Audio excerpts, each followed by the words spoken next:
Hello, Real Progressives. It's Rocco Million with Real Progressives with my Friday night regularly scheduled broadcast, 10 p.m. on June the 1st. Tonight, I'm going to be talking about the state of our democracy. And I'll be, as always, looking at the issues of the past week that were in the mainstream. And I'll be looking at all of this and evaluating all of this through the lens of our operational reality, MMT. As you all know, or you should know, MMT is just a description, a non-ideological, non-partisan description of how our economy works from the macro level using scientific fact. And that's it. And so to be effective, we have to, be able to understand the operational reality to be able to accurately assess any political landscape and diagnose and then destroy the lies and scare tactics that are designed to keep us divided and fighting amongst each other and fighting against our own interests. That's why without MMT, there is no progressive movement. We have to understand how our economy works to be able to see through the BS and, all the lies that,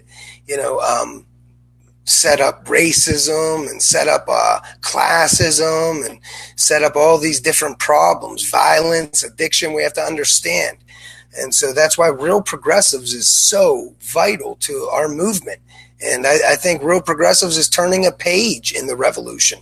I mean, really, they're providing this service. We are for everyone, anybody, to be able to, any average person can have the tools that they need to accurately, destroy all of the lies and the bullshit and the myths and legends that people use to, stymie progress, that people use to keep us divided and fighting amongst each other. It can do that for anyone using simple logic and simple scientific fact. That's why MMT is able to unite all sides in solidarity for the public purpose, first and foremost. And that's what's needed, because we, the people, have all the power collectively, but only collectively. And when the right class, the ruling class, they keep us divided and fighting amongst each other using these lies and scare tactics that were designed to keep us divided. Now you get why, MMT destroys those lies and scare tactics with simple logic and scientific fact. That's why it's so important. That's why Real Progressives is so vital. So, that's why we look at everything through that lens of MMT. So today I'm going to be talking about the state of our democracy and issues that, throughout the week. And first thing I want to do is recognize American heroes like Edward Snowden for, giving us so much data to expose and to inform the public of the American evil that is perpetrated in our name, so that we can make educated decisions and we can have educated discourse with each other. The sacrifice that he had to make, Edward Snowden had to make, to release all that documentation and data to WikiLeaks is, just mind-boggling. And, if we all stepped up with that kind of dedication, America wouldn't be the way it is.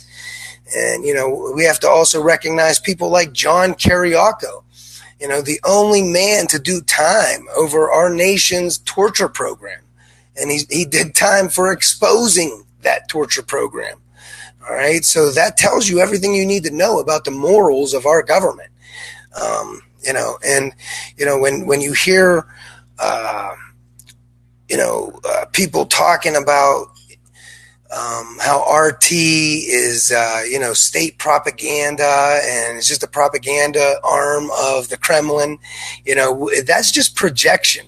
All right. Because like I said it before, I've watched the NSA director, National Security Administration, the NSA director, Director Clapper. He went on CNN and he was bitching about WikiLeaks, saying, how they release information without any regard for the consequences and how that's so horrible, and how, our reporters would never do that. They make sure they run by all the information by the NSA and CIA first. So he admitted it on air that our own media, mainstream media, is state run and it's corporate owned. We know that.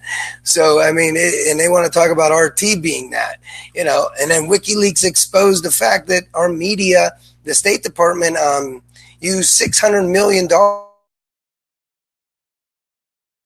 jihad videos, beheading videos, fake beheadings, and then releasing them to Fox and CNN as real events to get public support for for-profit imperialism worldwide. And this is all fact. It's documented in WikiLeaks. And they've had tons of court cases. Okay, CNN, Fox, all of them, they've all had done many, many retractions. All right, WikiLeaks never once. All right, nobody, even Hillary Clinton, didn't argue against WikiLeaks because it's fact. So that's the fact of the matter, and we have to always remember that the people that made that data available and the sacrifices that they had to put down on the line. Everything. They had to leave everything, their lives behind. John Kiriakou went to federal prison. Snowden, they want to kill him, to give us the truth so that we can do what I'm doing right now. When we're educating each other. All right. We have to become informed. We have to participate in our democracy. This is what participating is. Back in Greece, they used to have to go to a hill outside of town to talk about the issues. We don't have to do that. We could do it from our living. There is no excuse for anybody not to participate in our democracy. There's no excuse for anybody in this information day and age to deny a fact.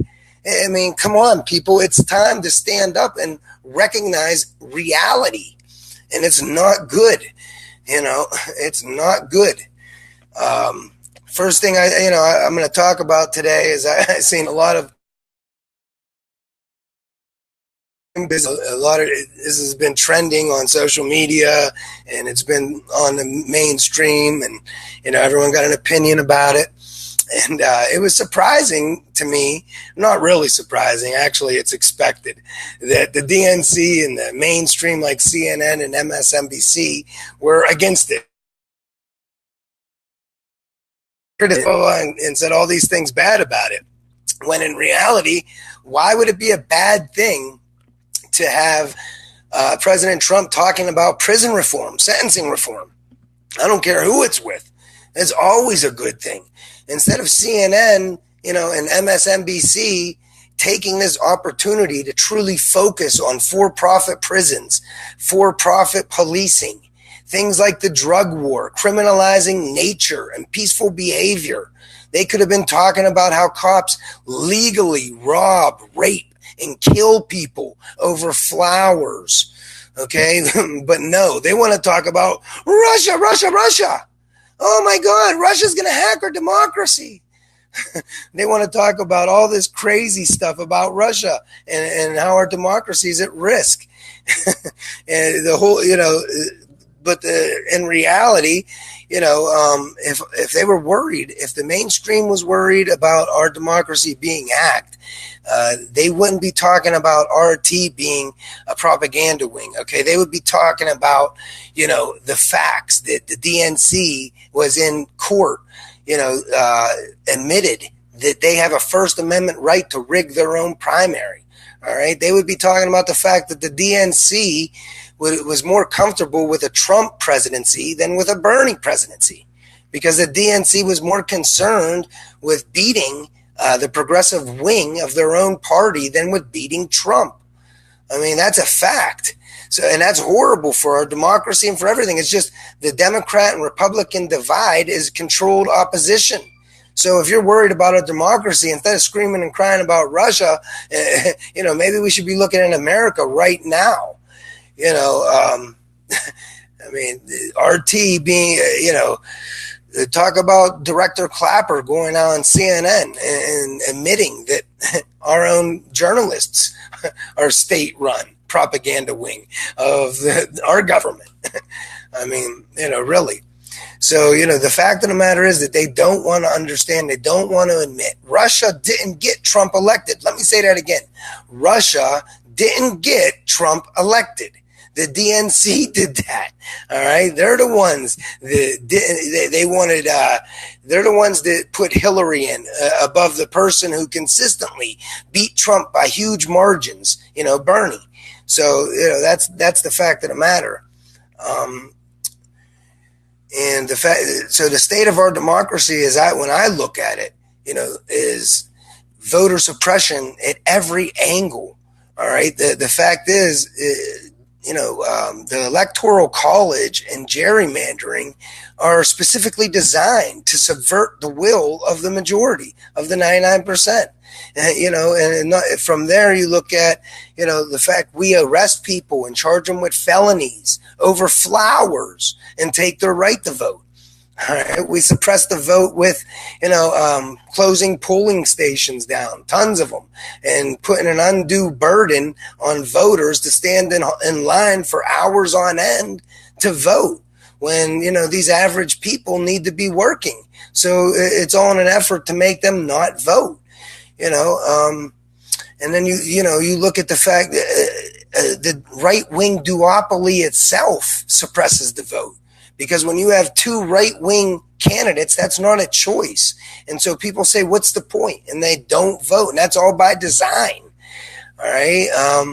Then you got to consider the police and economic terror that our government inflicts, and keeps the people in a state of panic all the time with unemployment and criminalizing nature and peaceful behavior. You have to, so people, they don't get into politics as much. They're turned off, and all these things, they contribute to the reason why less than 40% of our population votes. I mean, that is a staggering statistic. Horrible. America, I thought we were all. The matter is, we would rather cry about Russia hacking our democracy than actually focusing on the people, the American oligarchs who are hacking our democracy already right now. Look, the exit polls are far off from the official voter data. I mean, by huge margins. Stuff that you usually see in the worst banana republics in history. All right. What was the other thing? Congress is disliked more than, they're disliked more than herpes. They have a worse approval rating than herpes. And somehow they get reelected over 90% of the time. Okay. We have a banana republic in America right now. You're worried about Russia? Give me a break. When we allow cops to rape, rob, and kill people over flowers. All right. Why don't you talk about that if you're worried about our democracy? We allow our socially owned government to target unemployment. All right. Creating massive scale systemic poverty throughout America. Why wouldn't we talk about that if you want to talk about, if you're worried, truly worried about our democracy? Because it has nothing to do with our democracy. It's all bullshit propaganda. And we have to be able to understand this, our operational reality, so we could see through all this bullshit and understand all for-profit imperialism is a political choice. It's never an operational necessity, because our government never needs profit or revenue of any kind to spend and operate. Article 1, Section 8 of our Constitution mandates that our government mint in tax to provide for the general welfare and for the common defense thereof. Our Constitution mandates government provide or promote domestic tranquility. All right, we're guaranteed a socially owned government for the general welfare, for the public purpose. That's constitutional. So you have to understand this stuff. The state of our democracy is in shambles, and we have to understand all these different ways that the duopoly is responsible, and this hideous ideology of neoliberalism that starves our economy of public spending, that forces us all into copious amounts of private debt just to consume production and survive. Horrible. Or, we privatize the public space and deregulate everything. That's the neoliberal way. One-time free public services are now for profit, and they're not effective. They don't cover everybody. Things like healthcare, we have to use private credit for. Things like education, we have to use private credit for.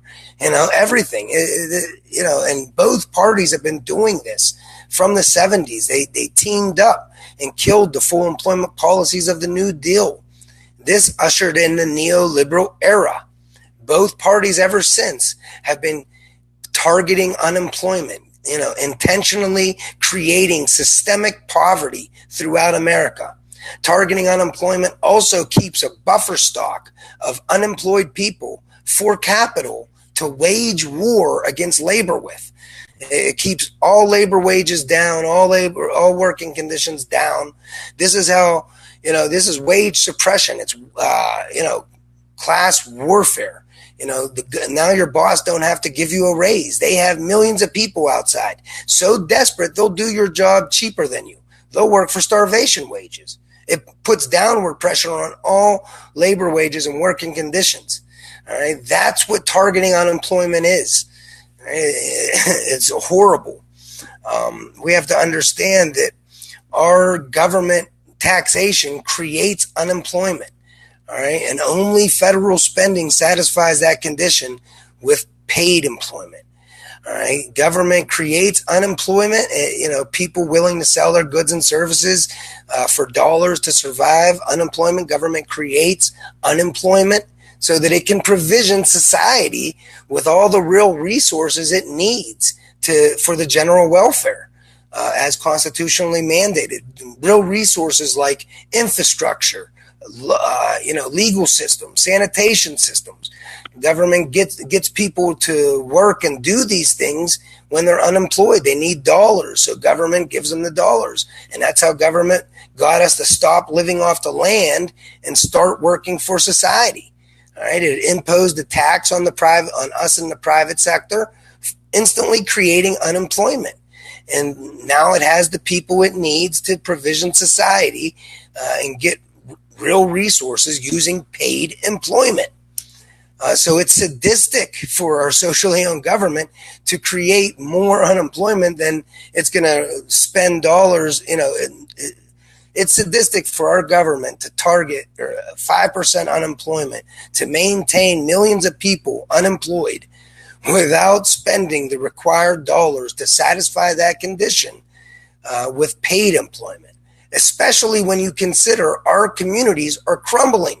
They're starved of human resources. They're starved of infrastructure.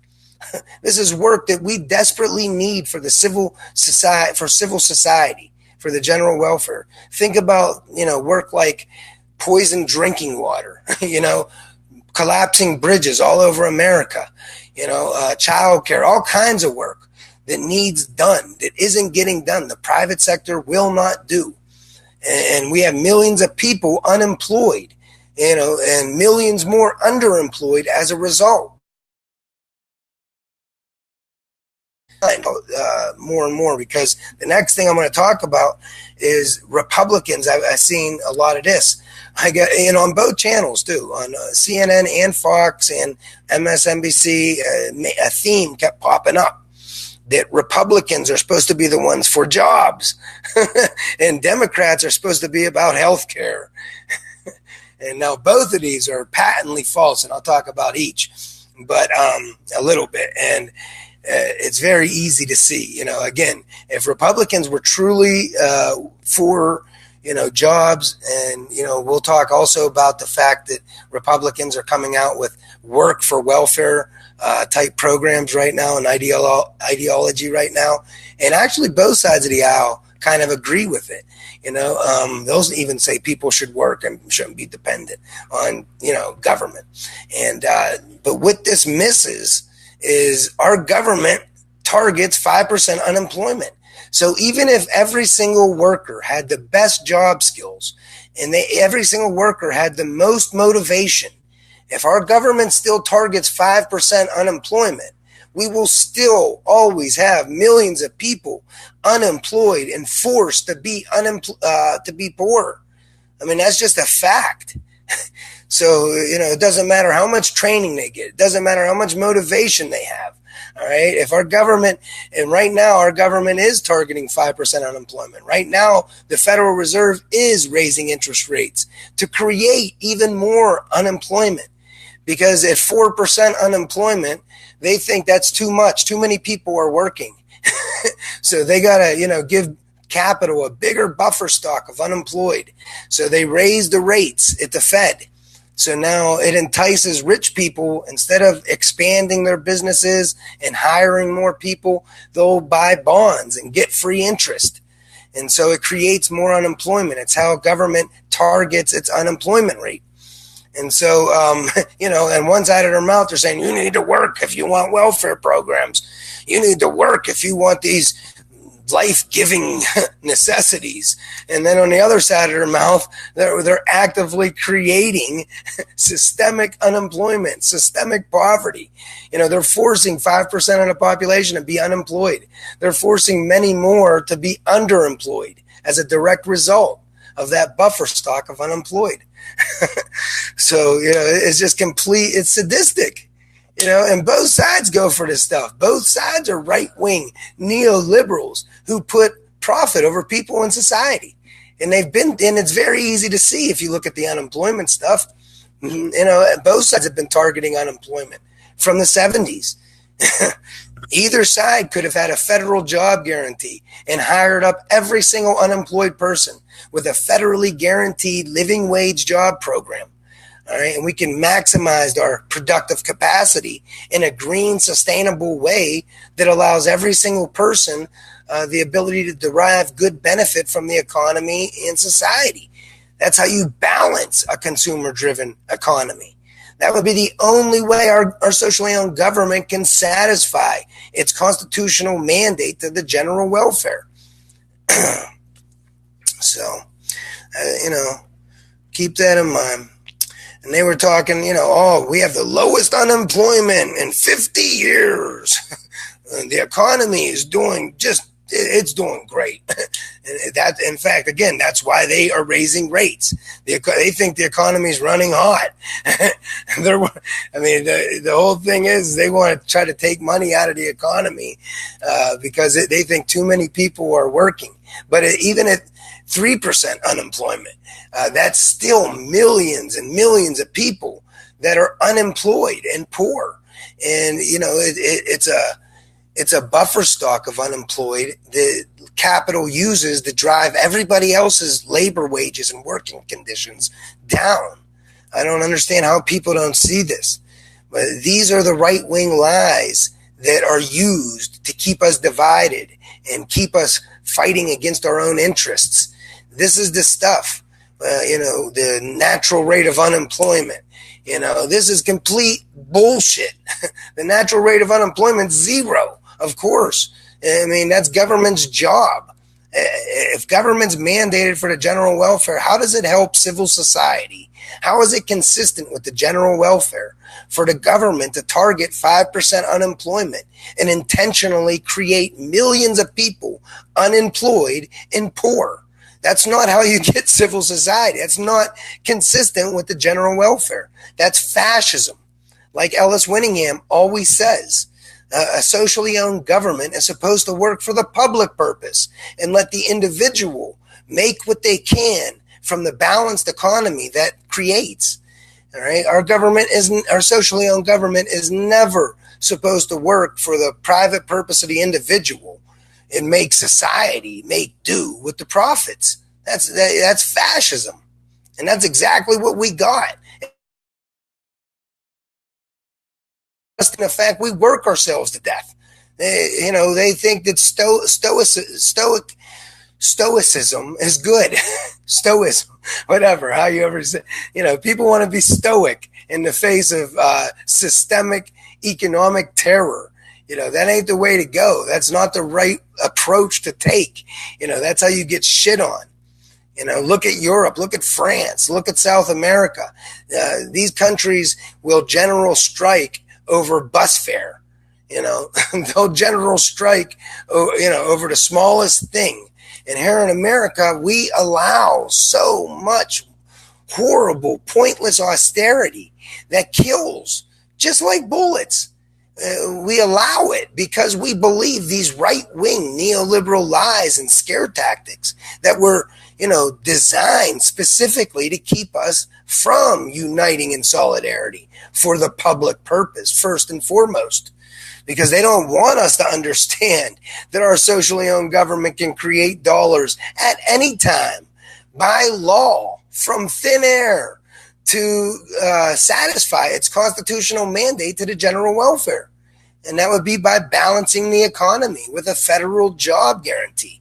They don't want us to understand this because then we would demand it. We would demand top-notch education and healthcare free for everybody.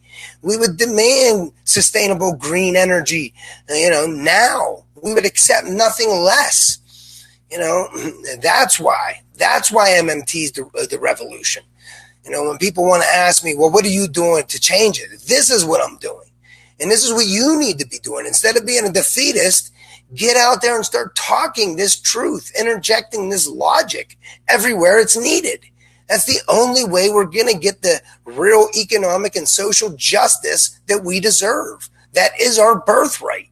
That is guaranteed per the Constitution. There is no need for people to be starving or homeless. And we have 3 million homeless people, about 5 million empty foreclosed houses. Why do we have homelessness? All right. We have the real resources to meet everybody's base needs in the public sector for free. And people want to talk shit. I don't get this. We all love our kids. So why do people fight against raising our standard of living without raising taxes, without making cuts? I have no clue. And then I remember it's because of these right-wing lies about money that were specifically designed to keep us divided and fighting against our own interests.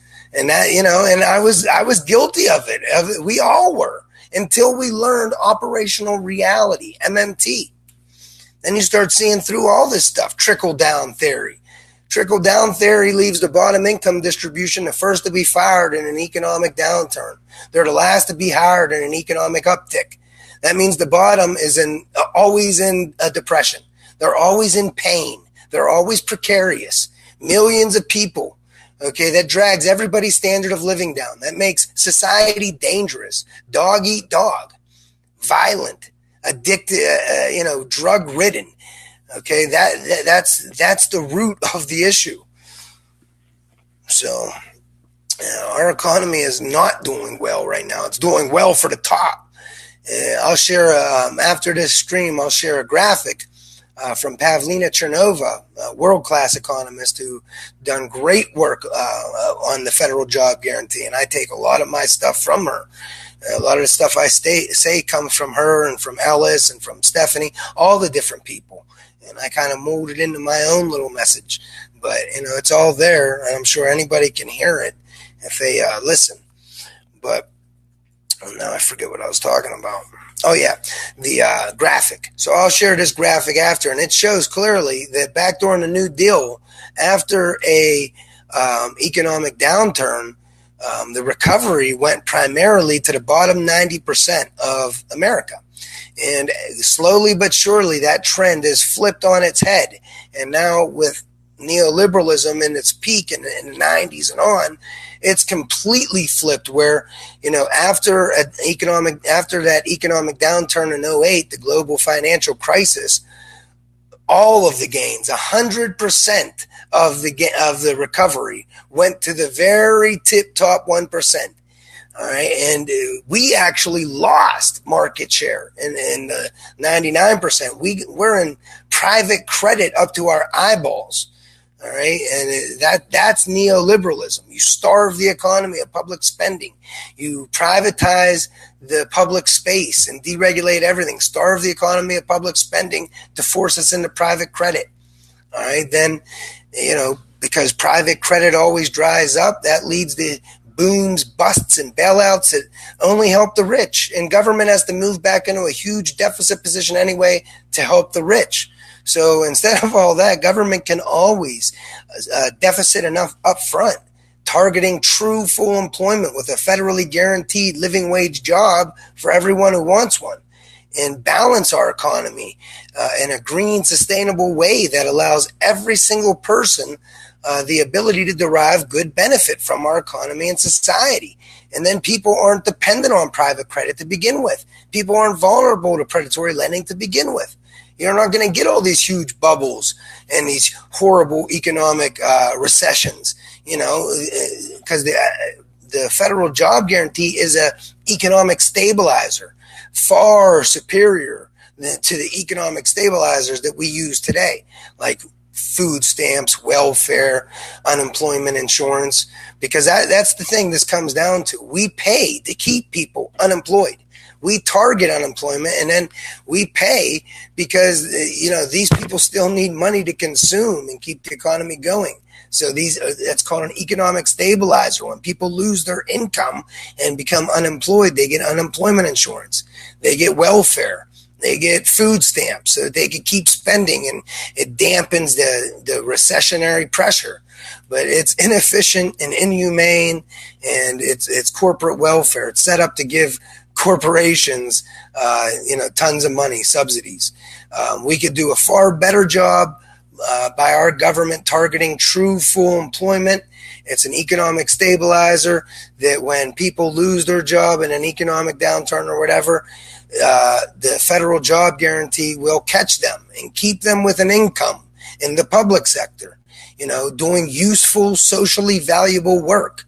And with that income, they're still able to buy the production, of the top. So it really shortens the recessionary period, and it completely protects the bottom from the worst effects of the recession.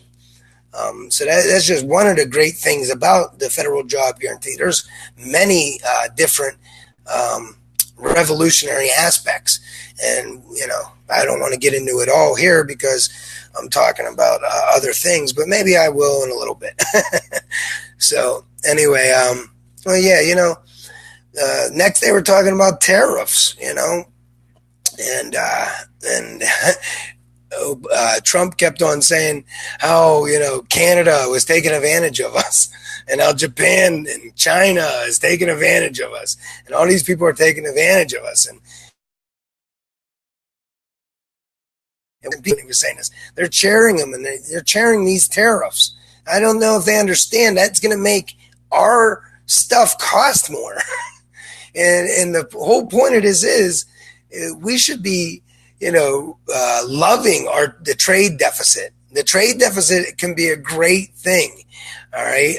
We get the finite real resources of the whole world for our infinite dollars. All right. And Trump thinks that's a bad deal. Really? If Japan's building cars and sending them to us for super cheap, and we're to get to buy them with infinite dollars, that's a bad deal for us? No. Imports are a real value, a real benefit. Exports are a real cost. All right. We don't need to spend our time, making widgets in factories for starvation wages, making cars and all these different things. All right. Let other countries do it. They want it. All right. Our work is then, freed up to work on society, raising everybody's standard of living. With a federal job guarantee, people are then, working, in single payer healthcare, nationalized education, kindergarten through college, green, sustainable energy, child care, elderly care, all the things that raise our standard of living. All right. So our trade deficit is a great thing, and we need to be, as nice as possible to our trade partners and take advantage of our net importer status. The whole thing is we just have to replace the foreign leakage. If we're buying products from China, those dollars are leaving our economy. So, our government has to resupply those dollars so that we have money to buy the production. This isn't, complex, but you would think so if you would watch the mainstream narratives and the mainstream news. I mean, they get everything ass backwards. It's infuriating,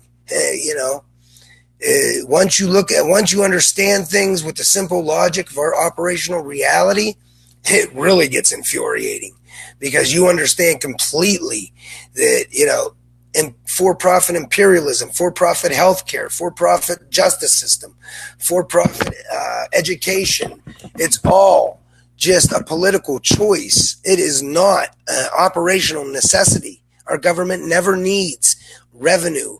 It never needs profit. It makes all dollars by congressional decree, by law, from thin air. That's how all federal spending is done, via per Constitution, Article 1, Section 8. So anybody can look that up. You don't need to be a PhD to understand that. You can be a high school dropout and tell anybody, a PhD, if they're saying that, we borrow dollars from the Fed, well, then you'll be able to show that PhD up with operational reality. Simply telling them that no, only Congress can make dollars. We don't borrow dollars from anybody. All right. Only Congress can make dollars with a spending bill, which is just instructions for the Federal Reserve and the Treasury to spend congressional appropriations into existence. That's it. And then, the argument is over. And, people with sense, they understand. But anyway, the next thing I'm seeing is, Trump meeting with North Korea. And, again, I don't know. These people are nuts. The Democrats are sitting there saying, oh, well, I'm just worried that, these North Korean investigators, they're just so skilled, and they might just, who knows what they're going to negotiate with Trump. They're going to, clean his clock. And then, then I hear on Fox and how good he's doing, and how, only Trump through the art of the deal can bring North Korea to the table. And I'm just thinking both sides miss the point consistently on every issue, and it's by design.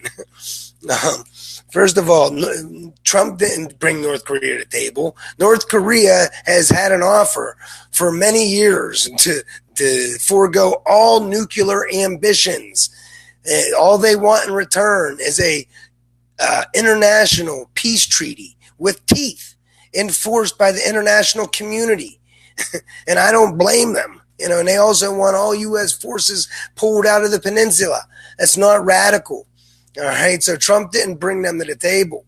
And the fact is the Democrats are wrong too, to be, add to this red scare, red bait tactic going on here, and acting like North Korea is the aggressor, when in fact it's America who spreads for-profit imperialism worldwide.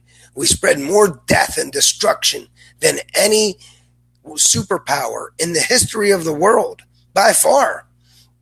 And, North Korea doesn't have bases all over the world surrounding everybody. All right. North Korea is not toppling governments. It's America. All right. North Korea,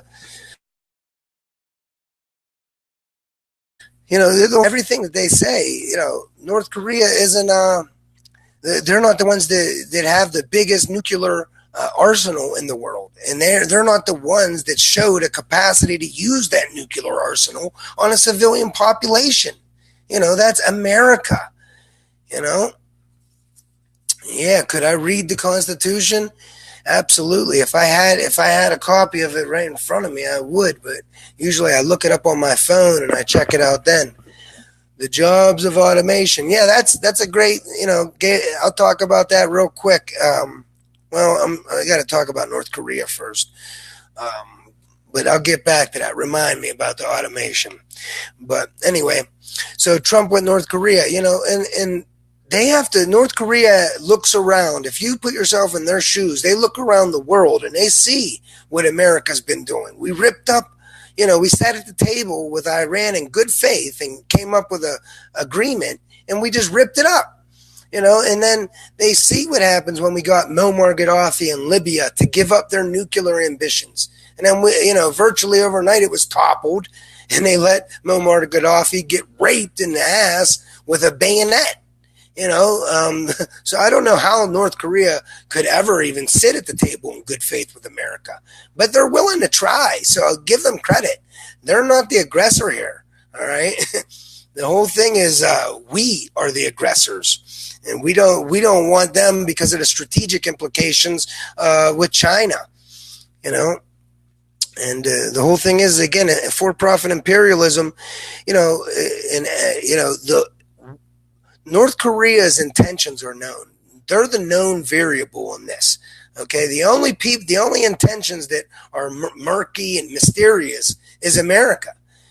Do we want to continue with this, quest for empire, or do we want to, truly spread, democracy the right way, peacefully, through example, by maximizing our own productive capacity in a green, sustainable way that allows every single person the ability to derive good benefit, by balancing our own economy.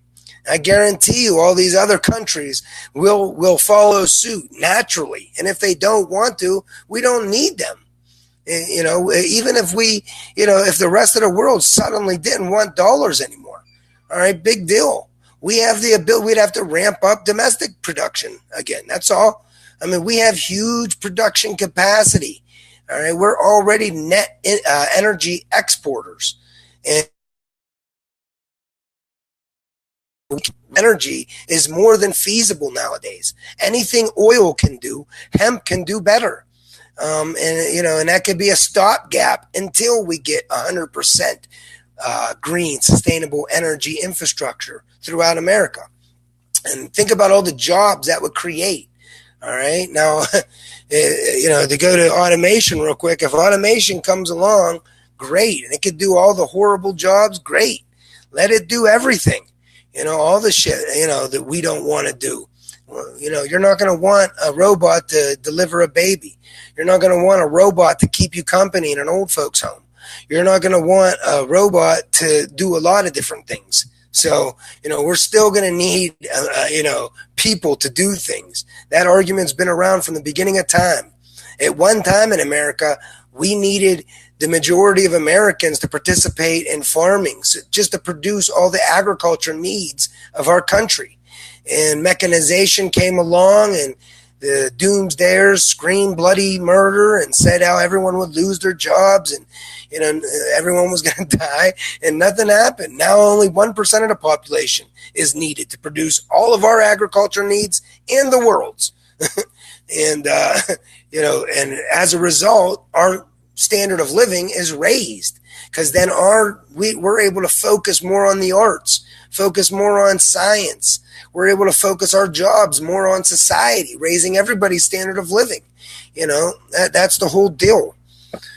As you get more civilized, that's what happens, and jobs will adapt. The whole thing is with that is that's why we need the federal job guarantee today.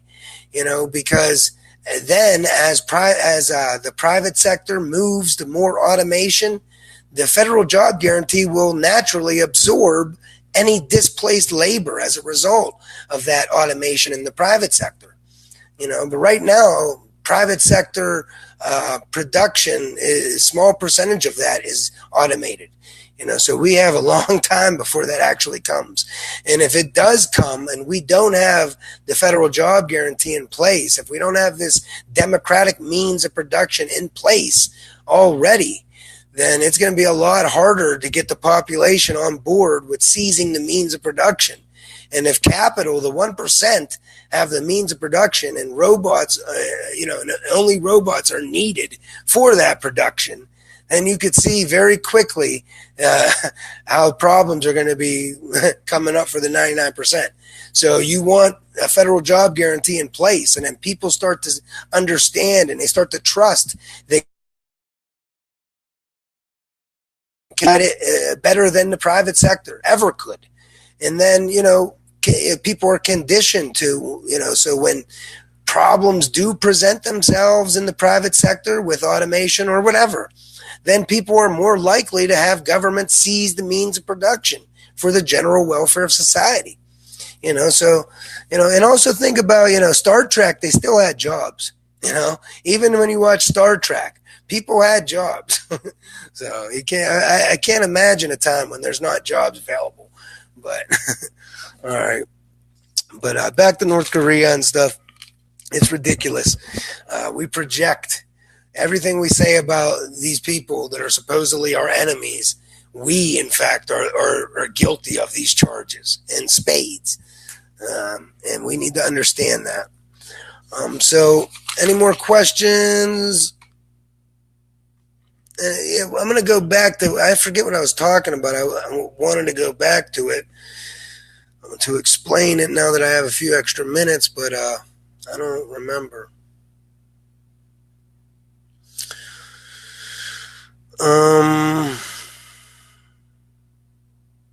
Anybody got anything to talk about? Automation, yeah, we already covered that. Like I said, if automation comes along, that's a good thing, as long as we have a federal job guarantee in place to absorb all the displaced labor and to, to make people comfortable with government and trust government to provide our base needs in the public sector. And then when problems do present with automation, and the people to seize mean for the how we transition into a post-capitalist society.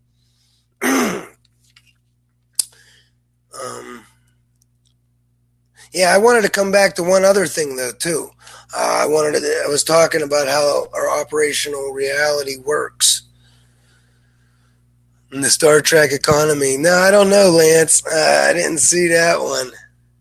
Anyone know Dr. Kelton might be on Jimmy Dore? He said she should be on Zoom. Yeah, I seen that too, Real Progressives, whoever you are on there. Oh, that's Trish.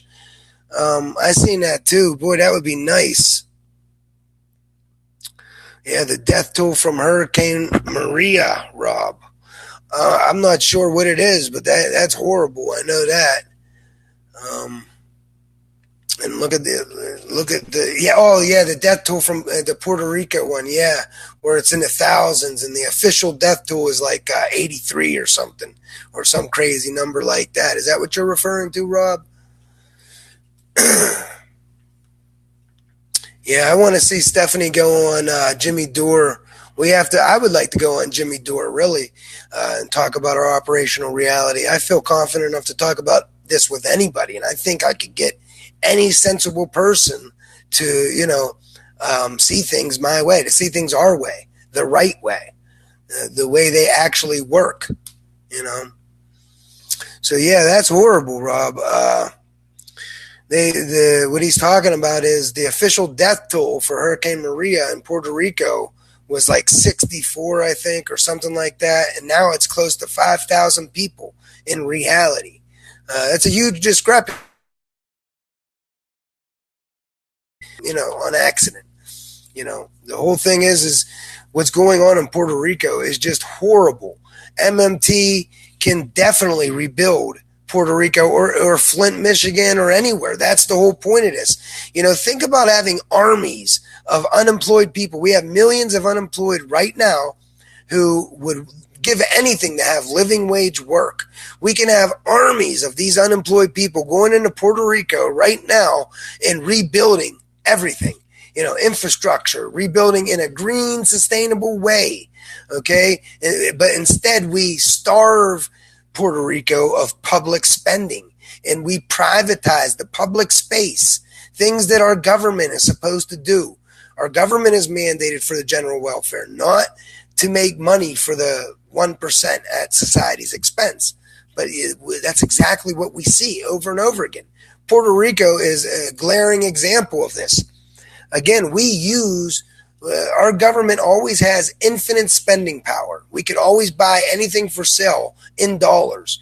All right, we use this infinite sovereign spending power on endless wars, corporate bailouts, corporate welfare. Then we needlessly stop short of the public purpose. Things like a federally guaranteed job for every single person. Things like single payer. Things like top-notch education, top-notch healthcare.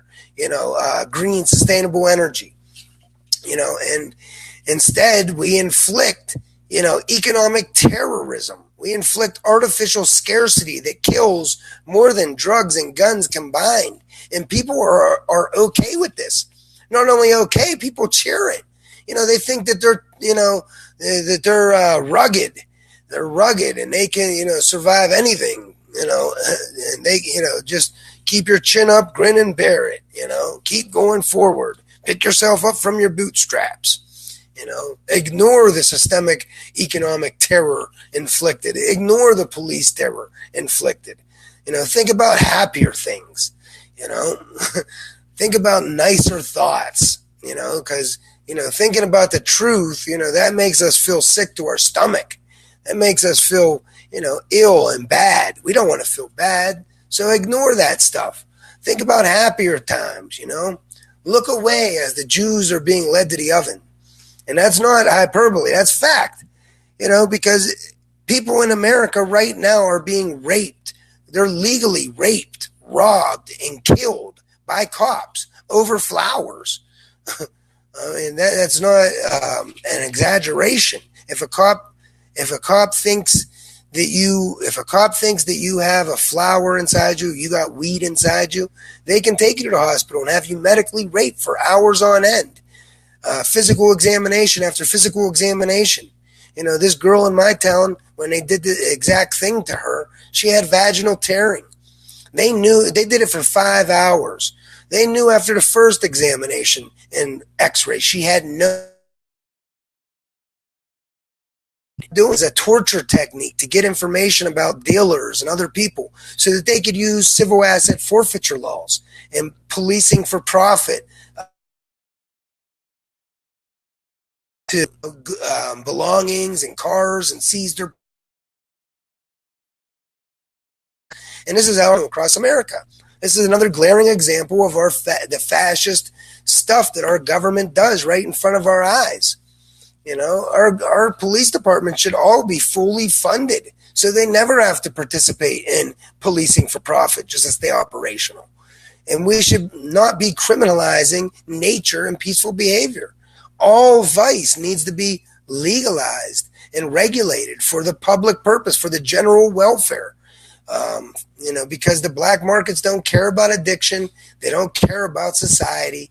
That's our socially owned government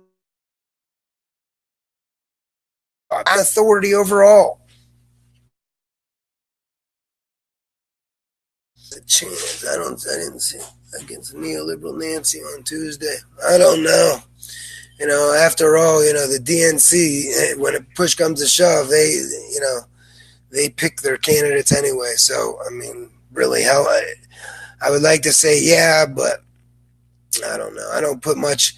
We can't put our hope into politics like Steve always says. Our only hope is to unite in solidarity outside of the political structure, for the public purpose, first and foremost.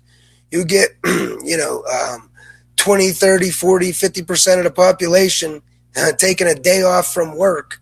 You shut America down. It grinds to a halt. The very next day, we could all go back to work. So it's very low risk, high reward, because now we could leverage that capability to get any demand met. So, we can, on that day, it doesn't matter who is in office. All right. We can make Trump do it, just like they made Nixon give us the EPA. He didn't want to create the EPA. People rose up. They united in solidarity and forced it. All right. You think that the ruling class wanted to give us the full employment policies of the New Deal? Absolutely not.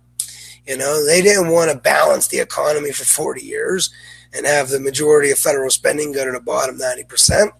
Hell no. People, after the Great Depression, people rose up. They united, said enough. They occupied the factories. They wouldn't let anybody work. They forced the issue, and we got the full employment policies and a New Deal.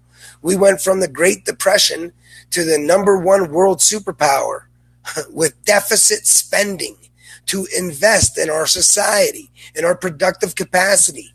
At the end of the day, that's what this is all about. The money part of the equation doesn't matter. That's always infinite for our federal government. The only thing that matters is we have enough real resources available to buy with that money. So the only thing that really matters is, the only question is never, do we have money for Social Security, future Social Security benefits? Do we have money for future single payer bills or whatever? We never have to ask those questions. We have to ask the question, did government make the required investments into our society and into our productive capacity to ensure that the needed real resources are available when any future monies will demand them? All right, that's the question. That's what it all comes down to. And if we're targeting unemployment, we're creating systemic poverty, we're creating a dog-eat-dog world, we're creating a violent, uneven economy, and that's immoral, it's sadistic, it's wrong. All right, pointless austerity kills more than drugs and guns combined. And we don't get no marches against pointless austerity. Why is that? Well, people want to march against, gun violence, and they should. It's a horrible thing. But we need to focus on the root issue of gun violence. Don't let the mainstream co-opt the movement and make it about controlled opposition. Because that's what it's all about. If you want to really focus on the systemic issue and stop the systemic issue of violence and school shootings and mass shootings, destroying every single gun will not do that. Because, if you're still let your government radicalize people will just use a different tool to kill. These things would be no better if people were filling cars up with diesel and, fertilizers and blowing schools up. It would be no better. So we have to focus on, stopping our government from systematically radicalizing so many people to kill in the first place. And the only way you do that is with a federally guaranteed living wage job for every single person who wants one. And, ending the police terror, like the war on drugs and vice. We have to stop criminalizing nature and peaceful behavior. Because at the end of the day, when you're inflicting all this economic and police terror on society, when you beat a dog every day and feed it gunpowder, it's going to be crazy. And it's not the dog's fault. It's the systemic factors that dog was forced to live under. It's the same way for society. When you inflict economic and police terror, when you cut the social safety net, things like mental health, things like education, when you teach everybody to put profit over people in society, and then you drug your whole population with for-profit drugs, like Adderall, which is basically cocaine, and tons of other psychotropic drugs. These systemic factors radicalize people, and radicalized people will simply use a different tool to kill. All right, and that's a fact. I wish it wasn't, but it is. So, I'm a Second Amendment supporter, but I would be willing to, ban assault weapons, but only if it's tied to a federally guaranteed living wage job for everyone who wants one. Because that's the only way to stop the systemic abuses from radicalizing so many people to kill up front. All right. Anyway, what else?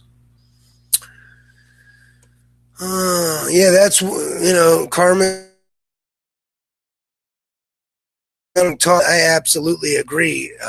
It's by design. They want you just smart enough to push a button, as George Carlin would say.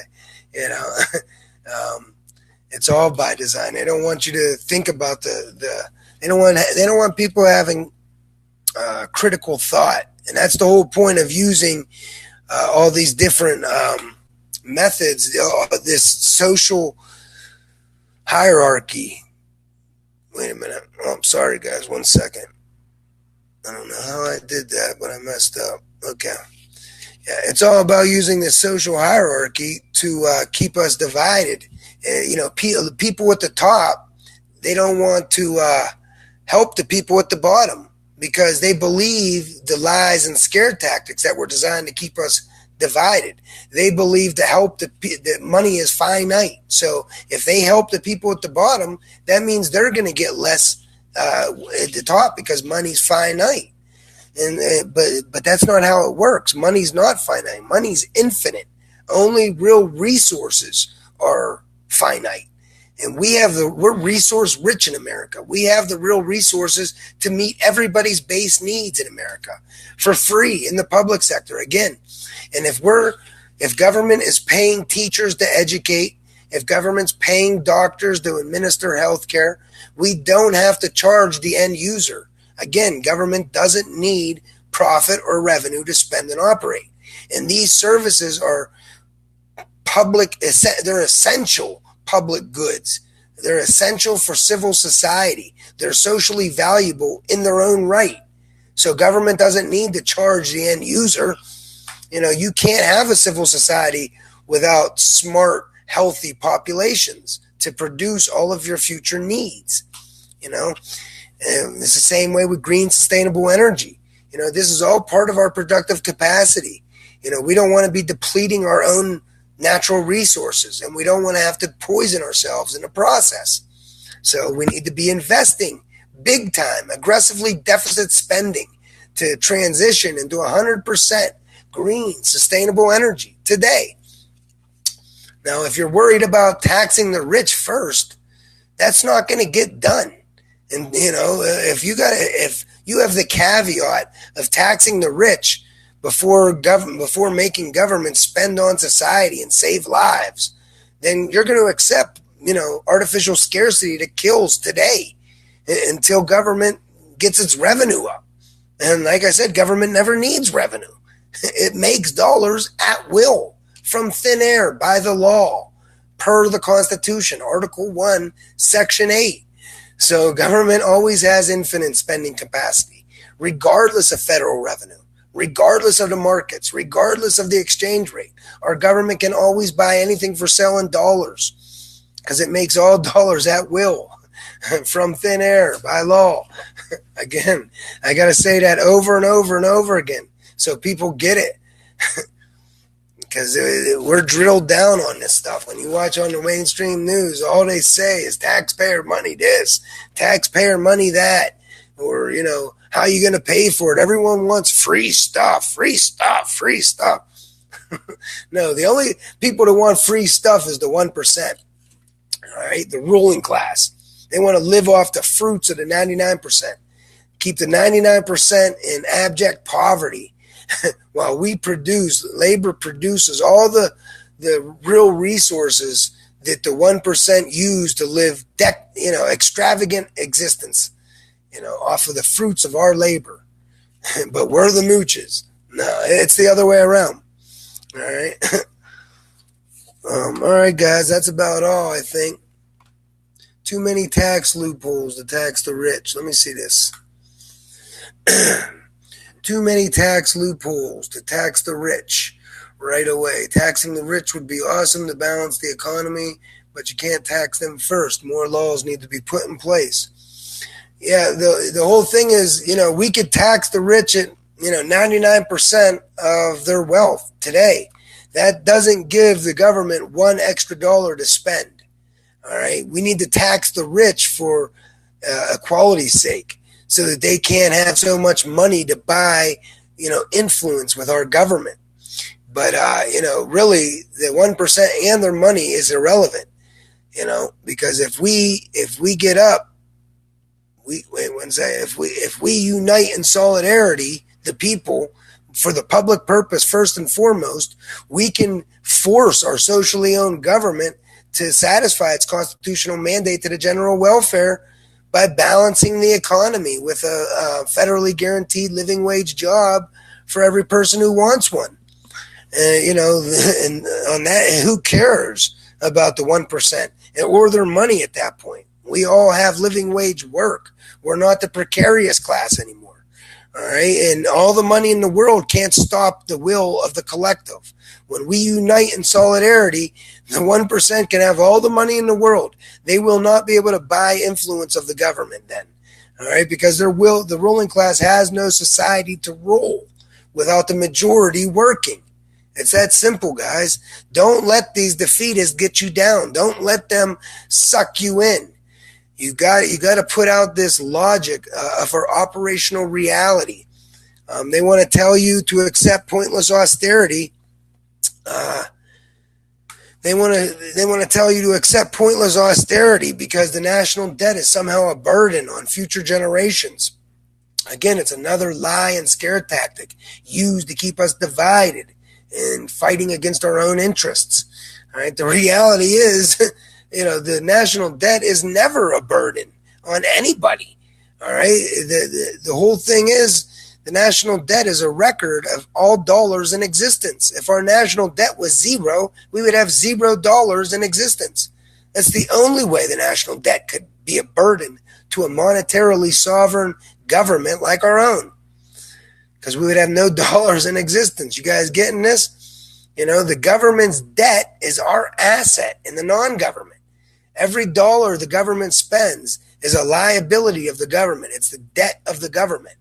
It's an IOU. They promise to accept that dollar back to extinguish our tax obligations. And that same dollar is an asset to us in the non-government because it extinguishes our tax obligations. That's just simple double entry bookkeeping. So the government's deficit is our surplus in the non-government. So the national debt is our asset. It's our dollars to spend. It's the dollars in existence that we can go out and earn and do things with. It's not a burden in any way. And so we never need to accept, cuts to social programs or, raising the age for Social Security or, doing any of these crazy things because the national debt is not a burden. And while we're talking about Social Security real quick, Social Security can never go broke. It's just a law. Just like dollars themselves are a law. Government makes them by congressional decree. The only way we can lose our Social Security is if Congress cuts it or they privatize it. But, like Greenspan told Congress, he told Paul Ryan in sworn statement to Congress, government can always create dollars to pay all future Social Security benefits. Like I said, the only question is, did government make the necessary investments into our productive capacity to ensure that the real resources were created and are available for those future Social Security monies to buy? That's it. So, the question is, do we need to privatize Social Security to make it financially solvent? It's always financially solvent because government's always financially solvent. Dollars are just a law. We can't run out of laws, so we can't run out of dollars. So we could always pay future Social Security benefits. We have to make sure we're always investing and strengthening our productive capacity so that we can produce all the real resources that those future Social Security monies are going to buy. That's how it works. All right. What else do we got? How long have I been on anyway? Oh, over an hour. I got to go, guys. All right, guys. Have a good day. Unless we got anything else to talk about real quick. No, I think I'm going to end it now. We've been on for quite a while. I'll be back to talk about more things periodically. Have a good day, everybody. Remember, please, we need you to join Real Progressives. Follow Real Progressives. We need volunteers. We need you to donate. If you don't got time to volunteer, donate. If you don't got cash to donate, volunteer. We need live streamers. We need editors. We need project managers. We need people to go out to, local events and live stream or to, present or recruit. We need so much stuff. This is the most important thing we could be doing. Look up people like Steve Grumbine. I mean, this is a guy who says it in a way anybody can understand. The facts that we need to affect real social and economic justice. I mean, how much more can I say? There is no progressive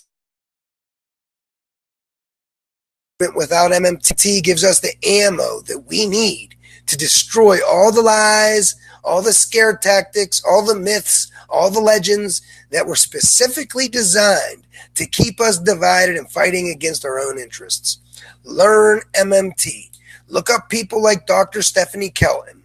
Look up people like Dr. Fidel Kaboub, Dr. Stephen Hell. Look up people like Dr. Bill Mitchell. Follow the Modern Money Network. Follow Deficit Owls. Again, join real progressives. We need you.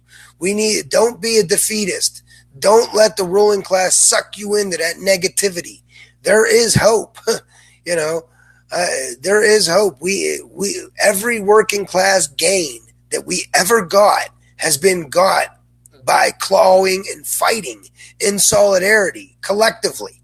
All right. The ruling class has never just wanted to give us justice out of the kindness of their heart. We've always had to collectively force the issue. Robert Reeves, what do you mean Trump 2020? You think he's going to win?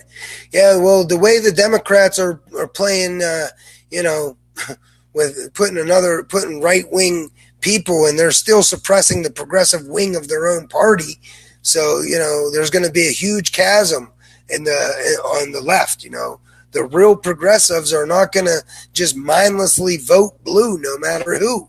So those people will lose, and until they get that message, until the other side of the left understands that we're never going to win until we all unite.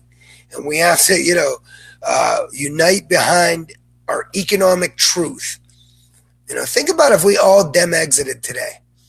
All right. By tomorrow morning, their platform would have an economic bill of rights featuring the federally guaranteed living wage job program. Seriously, we have all the power collectively. Don't get down, go out and fight. The only other alternative is to fight for the status quo. I don't fight because I know I'm going to win. I fight because I can't lie to myself. And I don't want to leave my son and kids a future worse off without, at least trying to fight back, without at least speaking truth to power. How hard is it to sit on my couch from my living room and, learn on the internet, read, academic papers, watch, academic presentations, and then teach other people. It's not hard. This is the least we should all be doing. We all need to participate in our live in a democracy if you're not participating in it. And if you're participating and you don't understand operational reality, you're just doing more harm than good. You're being counterproductive. You're probably out there fighting to end the Fed. And at the same time, you're opposing federal deficit spending, not understanding our operational reality. That means you by default are supporting more in an inferior policy of the Federal Reserve and private credit to balance the economy. That's Fed, then you need to be for the deficit spending. You need to be for government deficit spending, everything it needs to balance the economy. So that way people aren't dependent on an inferior policy of the Fed and private credit to survive. That's the point. All right, guys, take it easy.